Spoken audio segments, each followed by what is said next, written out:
Hello students, welcome to my channel again. In the previous lecture we discussed about 4-level laser and we just found out what are the importance of 4 levels in a laser, and now today we will discuss a 2-level laser system and a 3-level laser system. Now first of all we will be discussing about 3-level laser system. In the previous discussion we just gathered the knowledge that in every laser system there are 4 kinds of distinct levels. One of them is the ground level. It is the level in which the atoms are present before pumping is being applied. Then it is the next level is the excited level. It is the level up to which the atoms will be excited after they get excitation from the pumping source. Then it was the then there are 2 lasing levels. One is the upper lasing level, which is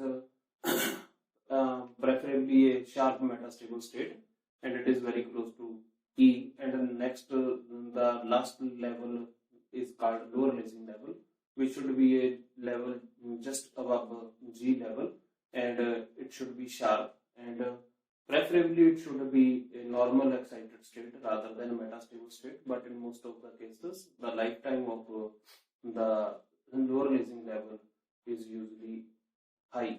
So therefore these are the 4 levels in a laser that we have, and now we want to discuss a 3-level laser. In principle, I am not naming any laser. The particular lasers will be discussed later on. First we are discussing the principle or the theoretical concepts related to the lasers. Now in case of 3-level laser, we can have 2 possible schemes that can be there. What are those? First one is scheme 1. So actually in every laser we have 4 levels, and one is the we must have 4 different rules of the levels. One is the ground level, other is excited level, other is upper lasing level, and the last one is the lower lasing level. Now in case of a 3-level laser, it is therefore very simple to understand that out of the 4 distinct levels, one level in case of a 3-level laser has to play the dual role, and if we keep that into account, then we can have 2 possible schemes for a 3-level laser. What are those? This is the scheme 1.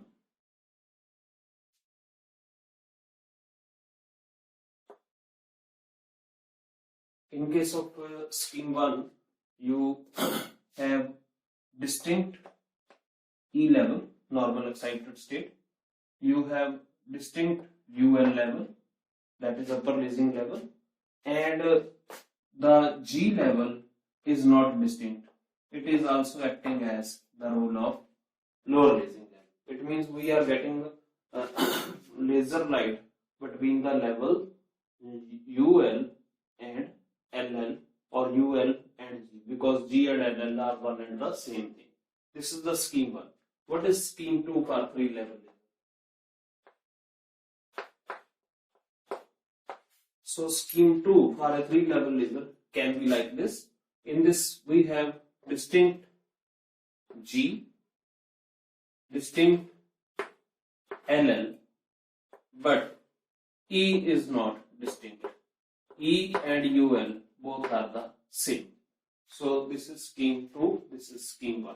Now these are the just mathematical possibilities, or this is what a scientist can think of. But to an engineer it must be very difficult to make the lasers of both schemes. So, and he or she has to think about which of them is going to be a better laser and which should be practically feasible. Now let us talk about this one, scheme 1. In case of this one, we have E level and UL level are distinct. Now what is there? I just elaborated in the previous lecture that for efficient pumping, E level should be preferably a broadband. and UL should be preferably a sharp state. So now what is going to happen if I supply pumping? Let us say this arrow represents the external energy being incident. Then this pumping will be easily,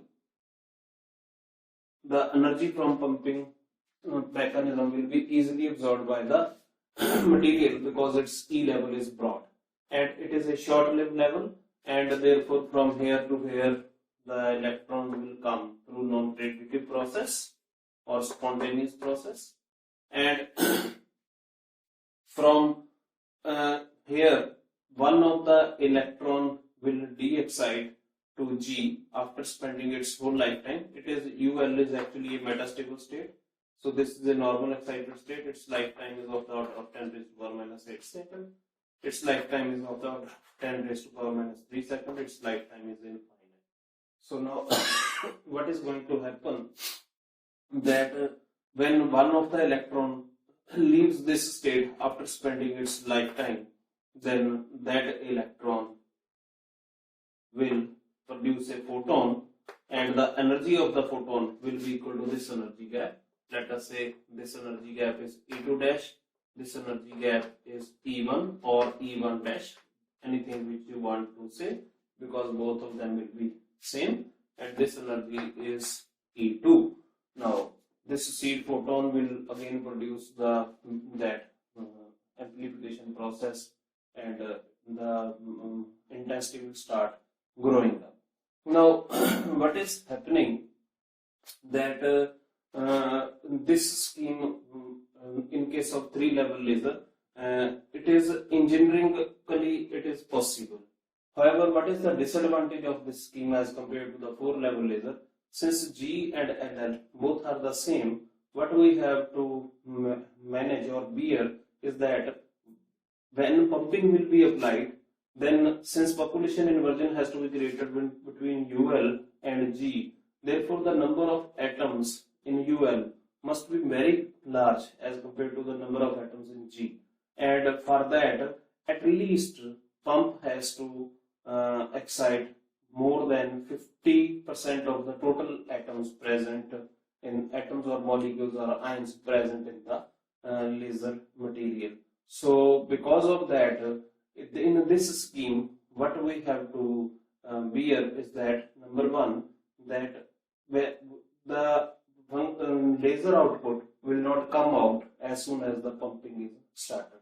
It will be a delayed process. The functioning of this laser will not be instantaneous. And secondly, what should be another problem is that when the electrons that de-excite, then what will happen? There will be a stage when the number of atoms here and the number of atoms here may become equal, or the number of atoms here may become less than the number of atoms at G level. In that case, you will get violation of population inversion, and from that stage onward, stimulated emission will not dominate over spontaneous emission. As a result of that, your laser action will quench for the time being till the population inversion is re-established with the pumping. So therefore, for the time during which the population inversion is just vanished, although pump is on, but due to large number of de-excitations in small interval of time, this population inversion will get vanished, and as a result laser action will stop temporarily, and therefore we have to wait till the pump will replenish this system and population inversion is re-established. So from here we will get that the second limitation of 3-level laser is that it will not give you light in a continuous fashion. It will give you light in pulses, means light will come after disruptions. So 3-level laser system is always a pulsed laser. So this is the second limitation. So there are two limitations of this. One is that the emission will be pulsed, it cannot be continuous. The second limitation is that the functioning of the laser will not be instantaneous. Let us now turn our attention to scheme number 2. Now in case of scheme number 2, this is very big problem for us. Why? Now we know that for good E level it has to be broadband, and we know that for a good UL level it has to be a sharp level. It has to be a sharp state. Now E level is involved in the pumping and UL is involved in the lasing process.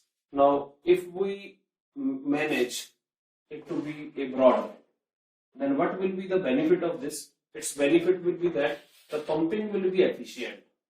However, since it has now become a band and lasing emission will be coming from this to this level, and because of the nature of broadband nature of this level, the emissions corresponding to different transitions from UL to LL will produce photons of different energy, because the energy gap here is different from energy gap here and it is different from energy gap here. So you will not be getting monochromatic light. So this is the first problem. And this problem will arise if this E band is E level is a broadband. In this case, pumping will be efficient. However, monochromaticity of the light will not be achieved. Now let us suppose that this is a sharp. Now if it is a sharp level, then obviously all D excitations from E or UL to LL will produce photons of same energy. Means the monochromaticity of the light will be obviously guaranteed. However, because it is a sharp, therefore the pumping energy which is incident on the material will not be absorbed efficiently. As a result, the intensity of the output light will be very less. We know that the rate of stimulated emission is proportional to N2, and N2 depends on two things. One, what is the amount of energy incident on the material, and next, what is the fraction of energy absorbed by the material from the incident energy. Since it is a sharp, therefore this energy difference will be well defined, and this energy is a range, and it is normally a polychromatic beam of photons. So all photons will not be absorbed. Polychromatic light is absorbed with more efficiency by the bands, but this is not absorbed with more efficiency by the sharp states. As a result, the efficiency of the pumping will be very small. Since pumping efficiency is small, therefore the value of N2 will not be as high as in case of scheme number 1, and as a result, since N2 is small, therefore the intensity of the output photons will be very small. So this scheme number 2, because of the this combination that E and UL both are same, and the properties of E and UL are contradictory. Good E should be broad and good UL should be sharp. As a result of this, although it is a mathematical possibility, scheme 1 and scheme 2 are both theoretically possible, but according to an engineering practice, we will not try to realize scheme number 2. Therefore, all three level lasers are of the scheme number 1, in which you have double role played by the G level. It is simultaneously playing the role of LL also, and the E level and UL level are separate. So this is how a 3-level laser will work, and in case of 3-level laser, you will only have one metastable state just below E. In case of 4-level laser, there are 2 metastable states, one below E and other above G. In case of 3-level laser, there is only one metastable state, that is just below E. Now let us turn our attention to 2-level lasing system. this is, I have already told you in my previous lecture, it is sort of reverse engineering. It is actually in the case of starting of the Einstein theory of radiation. We started from 2-level laser system, then we forwarded to 3-level and 4-level. Now we are discussing it in the reverse order, because actually in case of every laser, principally there should be 4 levels. But in case of 3-level system, we have certain problems, and in case of 2-level system, we will have many problems. Let us see what are those problems. Only one scheme is possible, obviously. In case of 2-level system, you will have E playing the role of UL, and you will have G playing the role of LL. And this E1 will match with E1 dash, and energy E2 will match with energy E2 dash.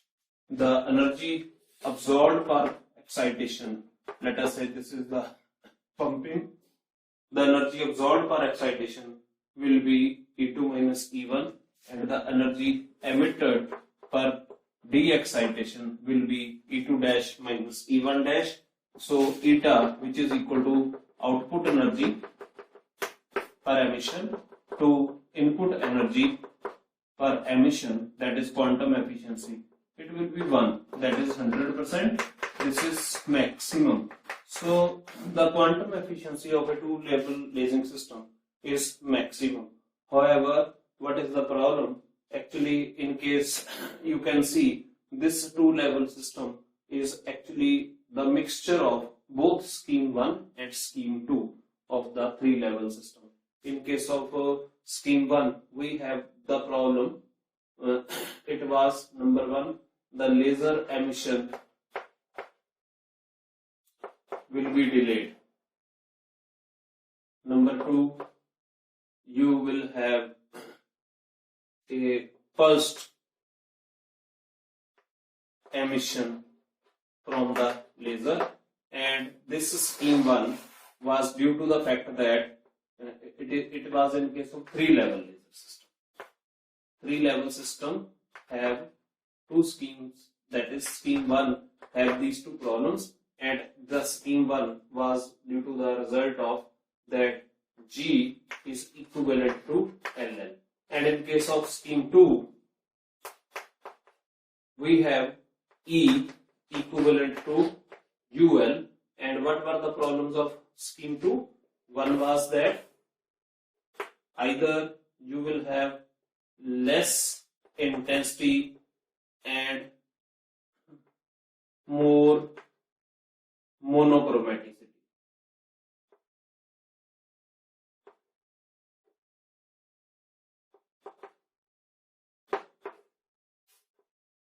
or you can have more intensity and less monochromaticity.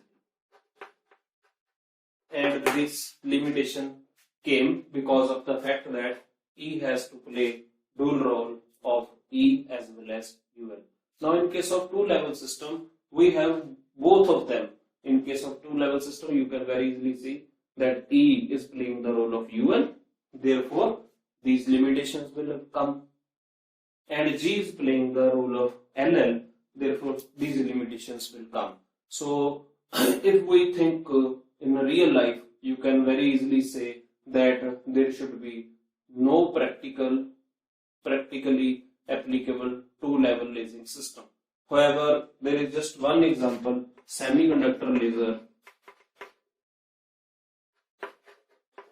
I will discuss that with you in my next lectures that will be that I will upload in later time, and there I will just describe that it is practically an example of a 2-level lasing system.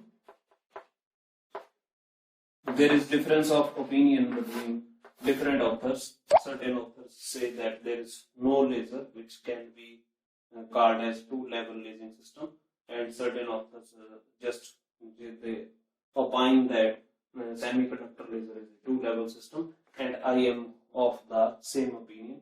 So, however, this two-level lasing system will have lot of limitations. What will be the first limitation? It will be, so the first limitation will be that the intensity of the light will be very small. Second limitation will be that the monochromatic process will not be taking place, or the light will not be monochromatic. Third will be that it will always give you the flash source of light. The light will not come continuously. It will come in the form of pulses. And the fourth limitation that we will get, that its light will not work instantaneously. It will not work instantaneously. There will be some delay between the start of the pumping and the there will be some delay between the start of the pumping and the that is emission of the light. So that is that these will be the four limitations of the semiconductor laser or two-level laser. And if we just draw place in the order of increasing quality the three kinds of laser, then the two-level laser will be of worst quality. It will come in the bottom of such table, and the three-level laser will be of moderate quality, and the four-level laser will be the ideal laser rather. It will be the of best quality, and it will give you light which can be in the form of continuous beam. It can give you polarized light, and the intensity of the output beam will be very large, although the quantum efficiency of the four-level laser is the minimum. So this was all about the comparison of the three-level and the two-level laser. Now next I will start with you what are the important components of a laser. So we know that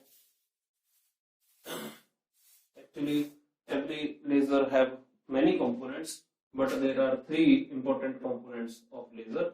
And what are those components? The first component of the laser, components of laser.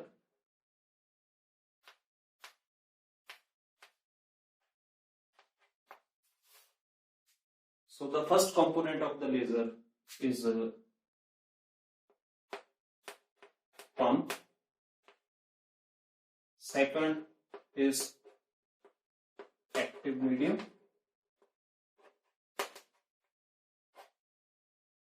And third component is optical resonance.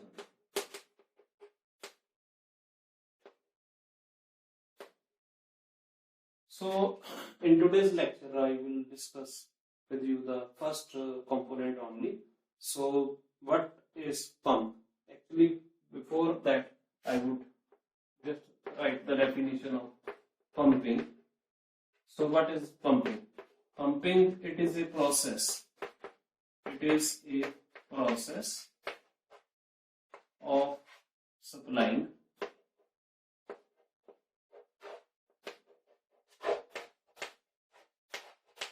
external energy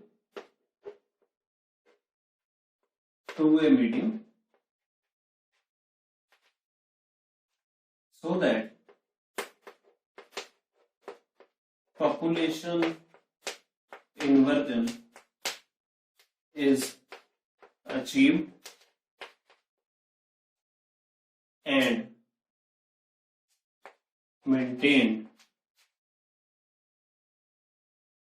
over desired period of time. Now, in this definition, if I just underline this part of the definition, then this part of the definition tells me the purpose for which this process is being done. In the first part of the definition, we see what is this process. This pumping is just a process of supplying energy, but it is a process of supplying energy with some purpose. And what is that purpose? The purpose is that we want to achieve population inversion. Not only we want to achieve the population inversion, but we want to maintain it over a desired period of time. Now let me tell you when any very important part related with this definition. before that, I would just rather like to finish the definition of the pump also. So kindly remember, pumping is a process and pump is a device. Now, what is pump? Pump is a device which can supply external energy to a medium so that population inversion can be achieved as well as maintained over a desired time. So pump is just a device. So if we change the mechanism of pumping, then the nature of the pump will change. So we have to use different mechanisms of pumping for different types of lasers. So one mechanism of pumping is not, let us say, suitable in all different types of media or all different types of lasers. So we have to devise different pumping mechanisms, and as a result, we have different types of pumps also. So one of the first thing that some students may just think of is that we can supply the energy just by heating.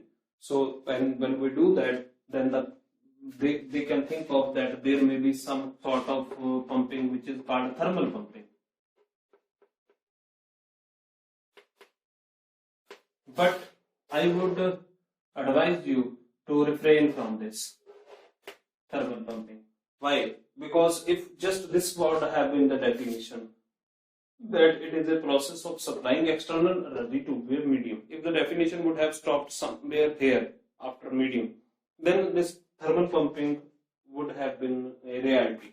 So actually we are doing this when our purpose is not to achieve population inversion, our purpose is just to supply energy, then we just give thermal energy. So but in case of lasers, we have a different purpose. We don't want to supply energy purposelessly, but we want to supply energy with a purpose that the population inversion should be achieved and it should be maintained. And we have seen in previous lecture that if we increase the temperature of a material, it is not possible. Practically, it is not possible. Theoretically, it is possible to achieve that at thousands or lakhs of Kelvin, but practically on Earth or in any laboratory, it has not been made possible that just by heating a substance we can get the population inversion. Because for that, the temperature of the substance at the surface must be more than thousands of Kelvin, maybe 50,000 of Kelvin or 1 lakh Kelvin. Such a temperature is not possible on Earth. As a result, in case of lasers, we never use a source which can supply energy in the form of heat. A thermal pumping is therefore never used, or we do not have any thermal pump in case of lasers. So kindly remember that if somebody asks you that 10 different, 4 or 5 different ways of pumping in lasers, so try to avoid thermal pumping in that list. So please take a note of this important concept here. So next is that what are the different pump designs? So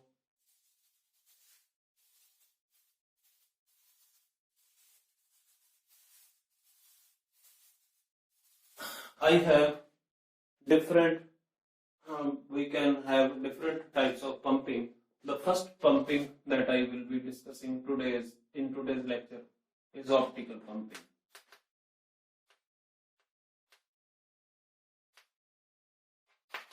So first of all, what is the definition of optical pumping? So it is the mechanism, optical pumping is the mechanism of supplying external energy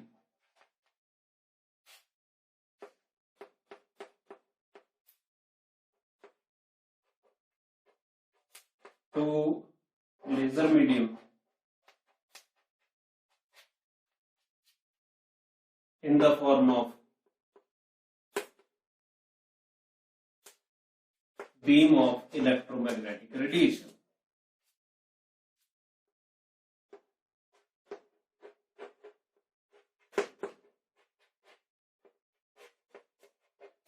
Okay, when we do this, then the kind of pumping that is being provided is called optical pumping, and the source or the device which is performing such kind of a process is called optical pump. Now we have two different designs of the optical pump. Let me just discuss first design of the optical pump.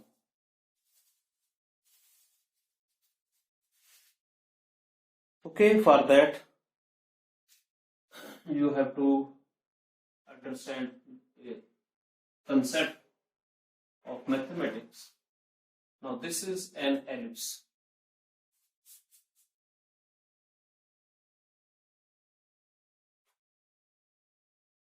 So we all know that ellipse has two foci.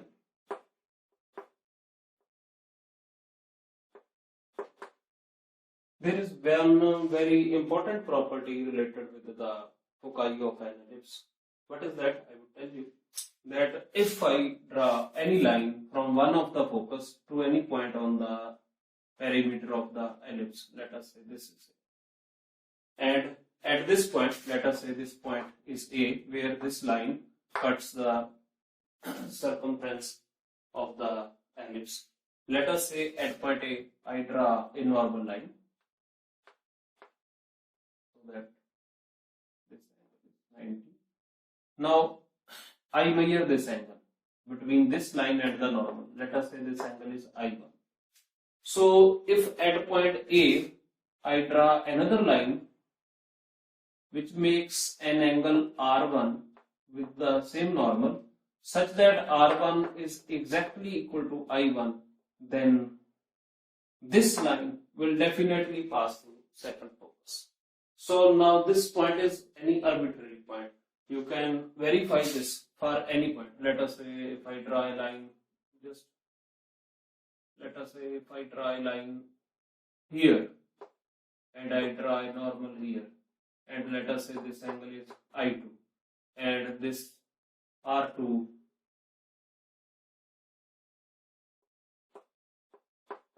angle is this, then this will also pass through focus. Now this gives me very important idea for the design of an optical pump. Now what is going to happen? We are going to, let us say, make a world's first laser. Since it is going to be world's first laser, therefore any source of energy or any, rather I am discussing optical pumping here, so any source of light energy that will be used at a pump in the first ever laser has to be an ordinary source. And we know that all ordinary sources of light do not emit light rays in one direction.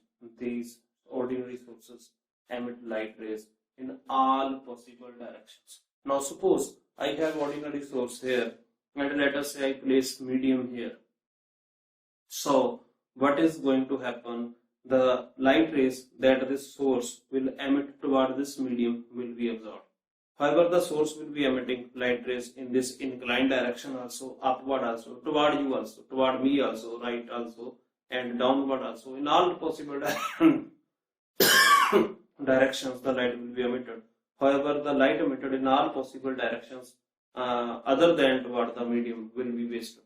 And as a result, the efficiency of the pump will be very small and the absorbed amount of energy will be very small. Since the energy absorbed is small, therefore energy emitted will also be small. Since we know that if more number of atoms are excited, only then more number of de-excitations can come up, because rate of emission is always proportional to number of atoms in the excited state.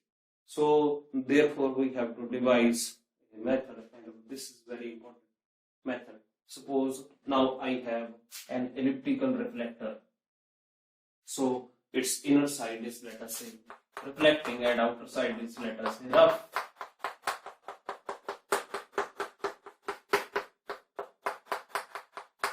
And at one of the focus I place a source of light, and at the second focus I place the medium. So what is going to happen if I just switch on this source of light? This source of light will be emitting light rays in all possible directions.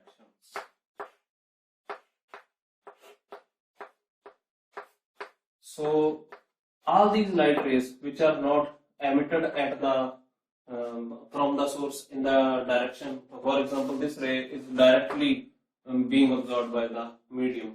But what about the other rays of light? Now, other rays of light will not be directly headed toward medium. However, these will be striking at different points of the elliptical reflector. And since all these rays have originated from the first focus, therefore after reflection, these will definitely converge to the second focus. And since the medium, absorbing medium has been placed on the second focus, so as a result, the efficiency of absorption will become very, very large. So this is one of the prototype design of the, let us say, optical resonator which we can think of. Now, what is going to happen? The amount of medium and the size of the source, both of them are small, because elliptical case, this has to be a point medium, this has to be a point source. So to overcome this problem, suppose I join reflector with reflector with reflector with reflector with reflector, and every reflector will have own foci. So what is going to happen if I join all these reflectors with each other? I will get an outward cylinder whose cross-sectional shape will not be circular, but it will be elliptical, and that cylinder will have now two focal axes. For single ellipse, these are foci, and for locus or collection of large number of ellipses which generate a cylinder, elliptical cylinder, there will have two foci.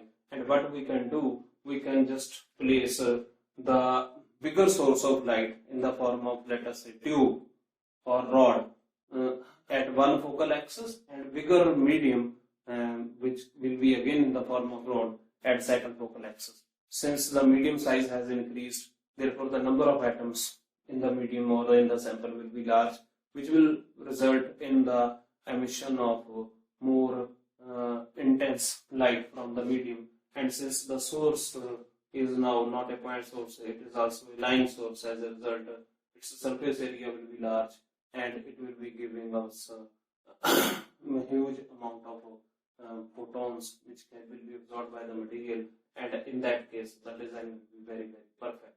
So that is the second advantage of this design. Next design in case of optical pumping is that, suppose this is a laser medium. I take this medium in the form of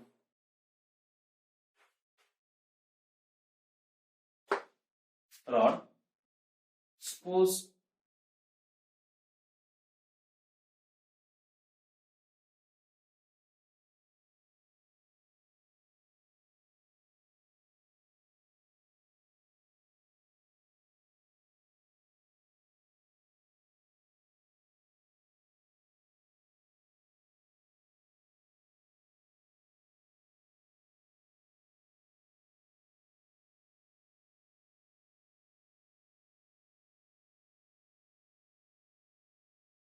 this is a spiral hollow glass tube, which is, this is a rod, this is absorbing medium.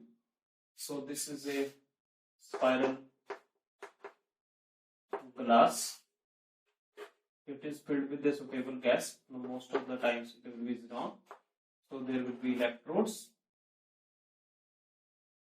and you might have seen this kind of spiral glass of the CFLs, which were used to be the sources of light a few years earlier. However, nowadays these are not in use, because these have been replaced by the LED sources of light. So, however, you might have seen that CFLs, and you can have seen that one of the popular design of the CFL is the spiral shape, through which there is a small slot, cylindrical slot, and we can slide the cylindrical rod from that slot. So this is what we have done here. So these electrodes will provide potential difference across the gas. That gas will get ionized, and when it will when the ions will recombine, ions will combine with electrons, then they will produce a flash of light due to the discharge, and that flash of light will produce huge amount of energy, which will most of the light rays will go directly into the rod. However, since again this is an ordinary source of light, so the light rays, instead of going inside, these will also be emitted outside. So that energy will get wasted. To avoid that, what we can do, we can polish it from the upper side. We can provide a silver layer around it from the outside, so that all light rays which are emitted outside, they will get reflected from the silver layer, and they will again after reflection return back and will be absorbed by the rod. So this will be an effective design of the, it is a simple and effective design of the optical resonator. In fact, this design has been used in the ruby laser, which was the first ever laser which was made in the visible region. Now, one thing that we must remember, that but we need the light from this source in the form of flash. We do not need the light in the form of continuous. We do not need continuous.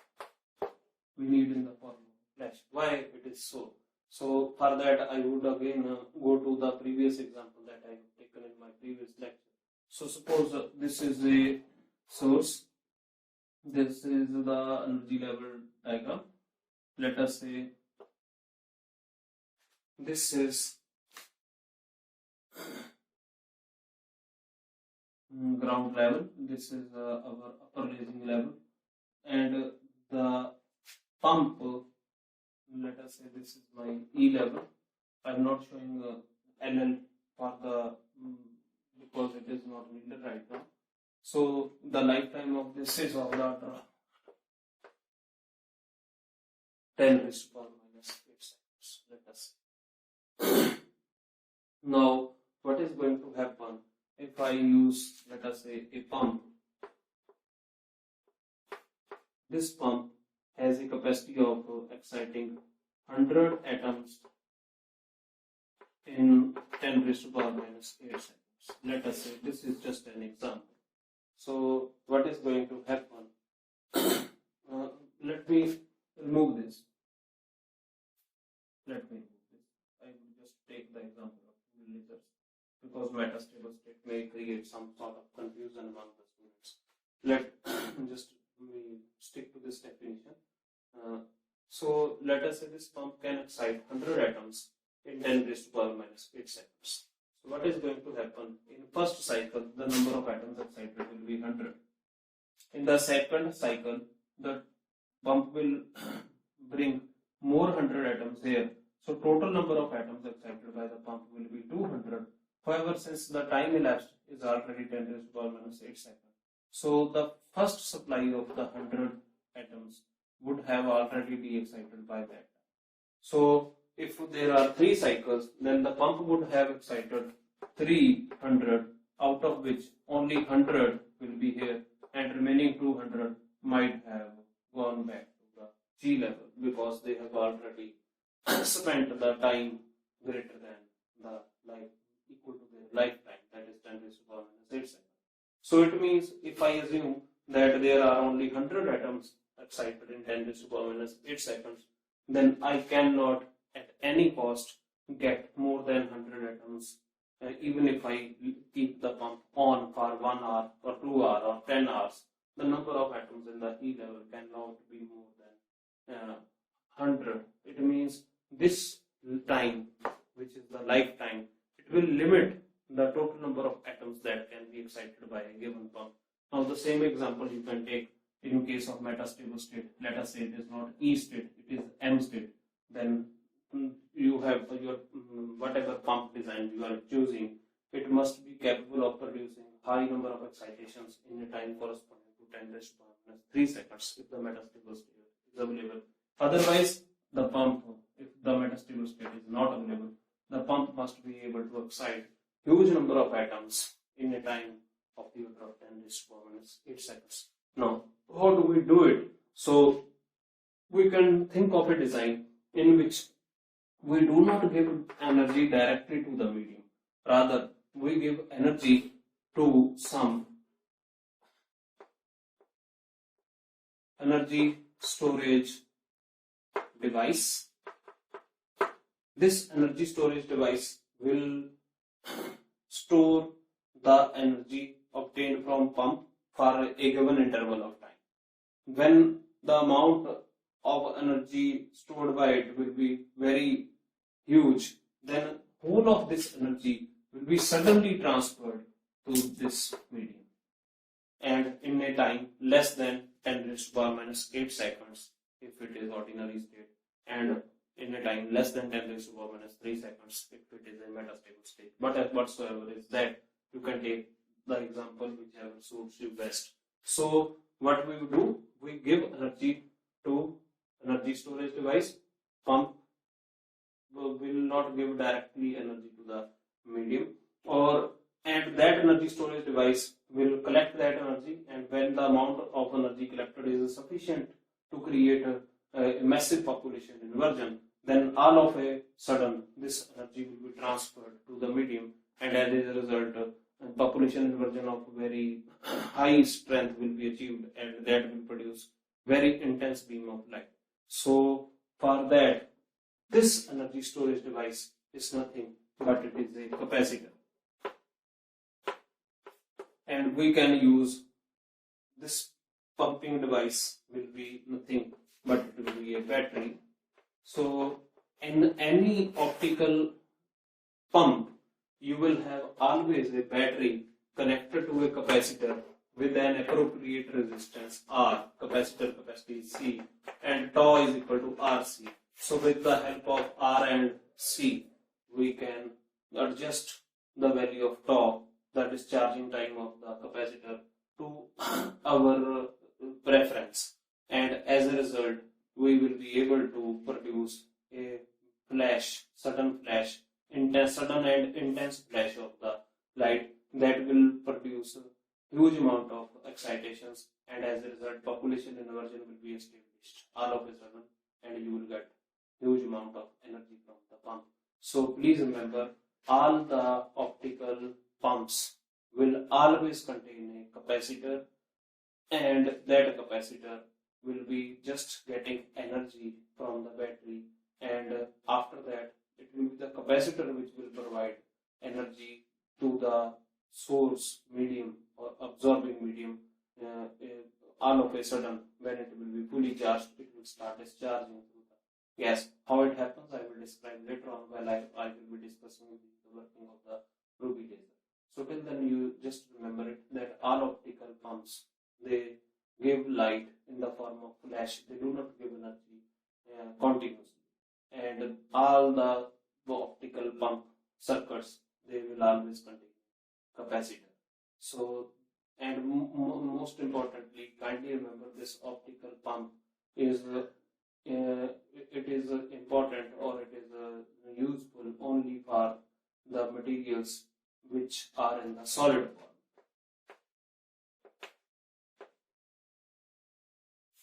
Because the light that is produced by this optical pump is polychromatic, and polychromatic light is absorbed only by the materials which possess bands. We know that bands can absorb easily polychromatic light. Sharp states do not absorb polychromatic light easily, and sharp states are available in gases and liquids, but bands are available only in solids. So optical pumps have their limitation. These can be used only for those lasers in which the absorbing material is in the solid. So that is another limitation of the pump. If the medium is in the liquid state or in the gaseous state, we cannot use optical pump. We have to go to some different design, and that design I will discuss to you in the next lecture. So I would rather stop here. Still then, it's goodbye from me. Thanks a lot.